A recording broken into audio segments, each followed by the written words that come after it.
Hello YouTube, Genius in Exile here. Thanksgiving is almost upon us, and every year I like to make the bread that I'm going to use for my stuffing. Sometimes I'll use half cornbread, half regular dressing. I actually don't use stuffing, I actually use dressing. But what I'm going to do is bake some bread, and then after it's been baked I'll let it cool, and I'll slice it and leave it in the oven to stale a bit. So on Thanksgiving morning when I make the dressing, it'll just be wonderful. I've used the store-bought stuff before, and that's great. It really is good, but I kind of like to flavor my own food the way I like it. So this recipe is actually a potato bread recipe that I'm going to put some seasonings in. It's a medium-sized potato cut into pieces and boiled. 2 packages of dry yeast, or a couple tablespoons. 2 tablespoons of butter or margarine. I use butter, unsalted, so I can control the salt in it. 2 tablespoons of sugar, 2 teaspoons of salt, and 1 cup of milk slightly warm, and 5½ to 6 cups of flour. So what I have here is the seasoning I'm going to put into it. It's got peppercorns and sage and rosemary and garlic and just everything that you would want to put into your dressing. That's what's in here. Here's the sugar and the yeast and the salt. I've got the potato water. You actually need to save 3/4 of a cup of the potato water to proof the yeast into. In a minute I'm going to mix that sugar into it. And then here's the potato. I've already mashed it up. You want to get it nice and smooth. And another idea for this, if you want to make this out of maybe leftover mashed potatoes or a squished up baked potato, heck yeah, that would just be so good. And then here's the milk, slightly warmed with the butter melted into it. So first thing I'm going to do, let's test that water. Perfect. Let's put that yeast in there. We're going to put that sugar in. I like to put it all in at once because then it really feeds that yeast and gets it nice and burpy and ready to go. Now I'm going to let this proof, and I'll come back in about 10 minutes. And I've got my loaf pan already greased up and ready to go, and my counter is absolutely covered in Thanksgiving fixings. So, yep. Happy Thanksgiving at the G house. I'll be back in about 10 minutes when this is ready. Okay, so we're back, and wow, the yeast sure has risen. Let's see if I can do this without spilling it. Wish me luck. Alright. Okay, so let's get that in there.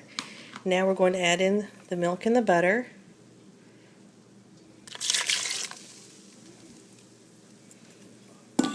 Okay, and then we add in the potatoes.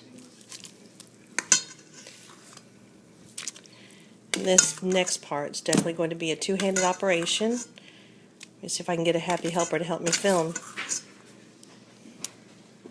Okay, keep it right there. Okay.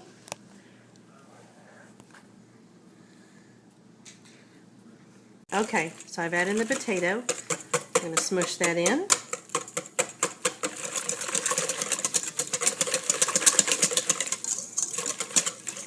There we go. Get a little bit more of this yeast out. So there's that good sugar in the bottom that's going to feed it. Make this bread taste so good. Okay. Now we're going to add in the salt, and this is, let's see, 2 teaspoons. I'm using pink Himalayan. That'll do is give a nice flavor and help control the yeast so it doesn't go all crazy. And then we're going to add in our seasonings. This is about 2½ tablespoons, I'd say. I know it seems like a lot, but I make a pretty decent amount of dressing. And this way I don't have to add any extra. And now what I'm going to do is add in the first cup of flour. Okay, stir it until it's smooth.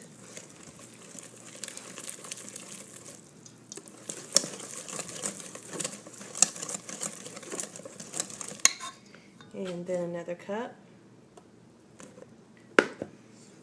Keep adding this in until it becomes a firm dough. Then I'll turn it out onto the counter, which it's just about ready to do. Let me get all this out of the way.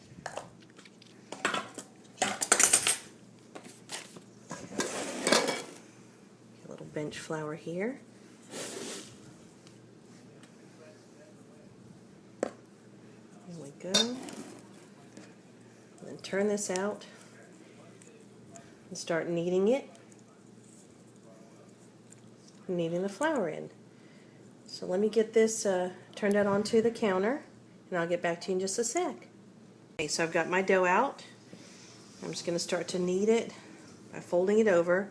The reason why I'm doing it this way, because the bottom is covered in flour, it makes it a little bit easier to work with. There we go. I'm going to keep kneading this in, and oh, this smells really good. The smell is so herby. You can smell that rosemary and the sage in it, that garlic. This is going to be so good. And you know, the one great thing about making stuff yourself, you know what's in it. You get such a great feeling of satisfaction when someone takes a bite of what you've made, and you know, you see the look on their face and how good it is, and that in itself is such a great reward. This is still pretty soft, and the recipe calls for 5.5 to 6 cups of flour. So this is going to take a little while for me to knead in. I'm just going to keep turning it and pushing it with the heels of my hand.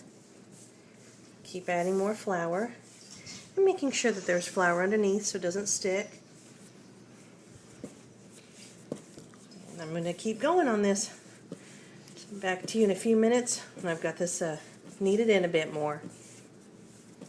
Alright, so I've gotten all that flour kneaded in, and it called for 5.5 to 6 cups of flour, but I've still got a few cups left. Alright, I guess I'll knead in some more.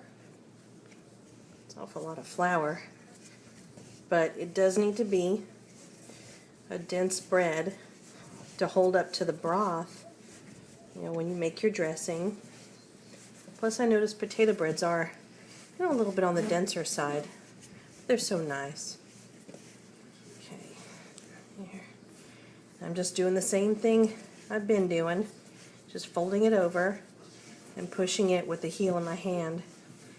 And when I was in Woking at pastry school, they were talking about the proper way to knead bread is to fold it over into a third and knead it that way.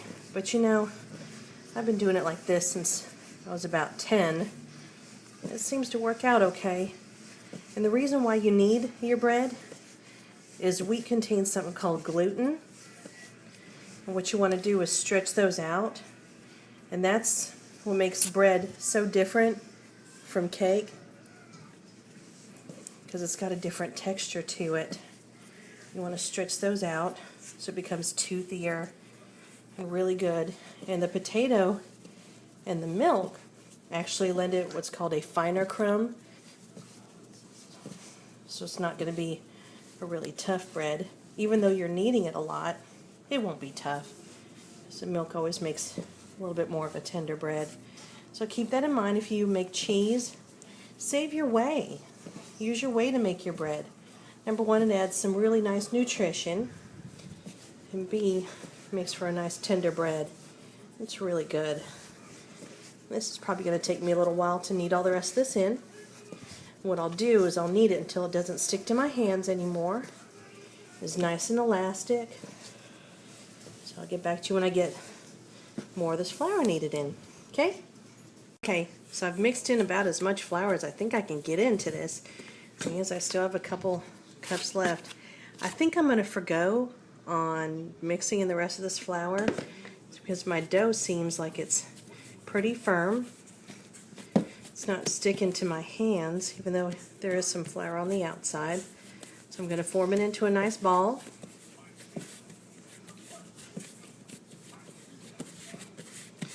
There we go. I've got my oiled bowl here. That's what I'm going to do. Just put it in the bowl, spin it a little bit, turn it over. Make sure I get plenty of oil on top. And the reason why you do that is to keep the crust on the top from drying out.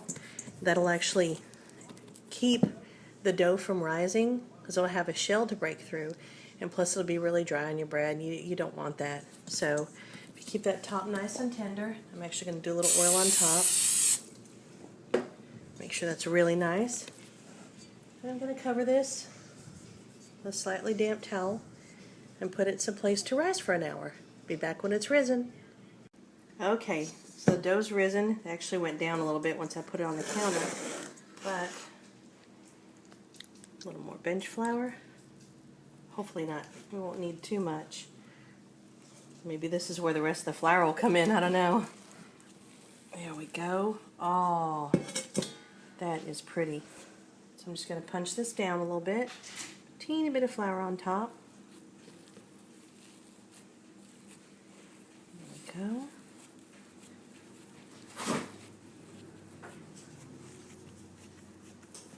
Oh yeah, this is beautiful. Just going to push out some of those air bubbles. Not really going to stretch it. I'm more going to push it out.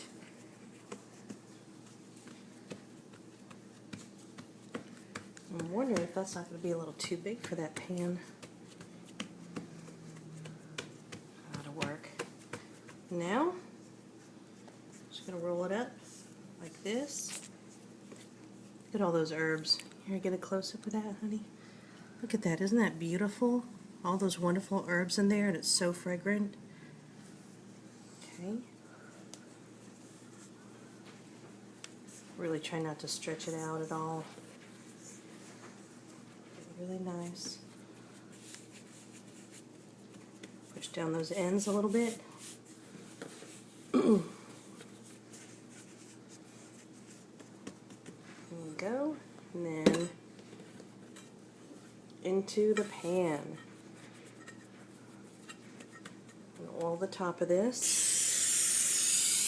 Now I really should be brushing it with butter, but I'm doing a lot of baking right now.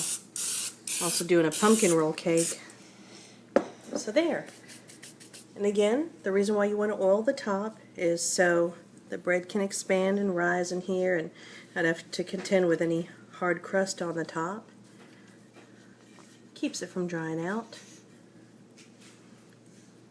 You know, with a nice olive oil spray like this, it'll be really good and lend a really nice flavor. So now I'm going to let this rise again until it gets pretty big. Then I'll put it in the oven at 375 till golden brown. I think that'll probably be about 30 minutes or so. So I'll be back when this is ready to go into the oven to show you. Okay, so it looks like the dough has risen. When you push it, it leaves a little indentation. That means it is ready for the oven. So I'm going to put this in and take it out in about, well, I'll start checking on it in about 30 minutes and let you know how long it took. Hey guys, okay, so the bread came out beautifully. You can see all those gorgeous herbs. And I know I keep talking about it, but seriously, if we can invent smell-o-vision, oh, I love my stoneware pans. So they just make it all so perfect. It's a little hot to unpan right now, but came out really nice, nice and dense, and I love potato bread anyway. And using this for dressing, oh, really, really good. I mean, that is just gorgeous. You can see everything in there. And this is just a wonderful bread, even just to make for sandwiches. Maybe lighten up on those spices a bit, because I wanted to make sure I had enough spices for all the veggies and the sausage and the other things I add to my dressing. But there it is. And it is beautiful. And when this cools a little bit more, I'll take it out of the pan so it can cool off and not get too moist around the bottom where the pan is. Then I'll slice it up into cubes and I'll put it onto a tray and just leave it in the oven, which I've already turned off, and just let that get nice and dry over the next couple of days. Then I'll use that for my dressing. Oh, it's going to be wonderful. And for my dressing, I put in diced celery, diced carrots that I've sauteed, and I put in some Jimmy Dean sausage actually.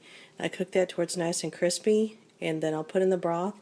Then what I'll do is I'll make a bechamel sauce, which is basically like a gravy, and I'll put a little bit of chicken broth in that to lighten it up. Then I'll mix that into my dressing and bake it, and it's pretty good. I've never had any complaints so far. So there you go, making your own dressing. You can do it from food storage, You know, use your powdered milk. There's no eggs in it. Butter powder, definitely your flour, because we're all stocking up on wheat. And you don't have to rely on Pepperidge Farm or Keebler or anybody else for your dressing. You can make it yourself. And the best part about making it yourself, you know what's in it. Make it the way you like it. If you are heavy on the rosemary, put tons of it in there. Love your sage, put that in there. Like your garlic, like we do, we put all of that in. So there you go. Take care and happy, happy, happy Thanksgiving. And I'm grateful for all of you, my YouTube friends, people who watch my videos and make comments. You really make my day, and I am grateful for you. I love my family. I love my friends who may as well be family.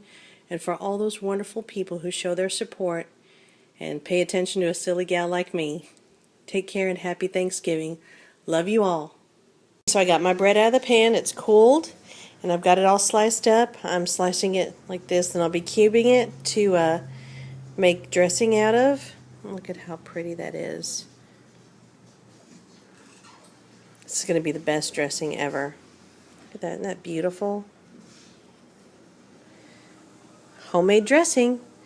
Take care and happy Thanksgiving, everybody.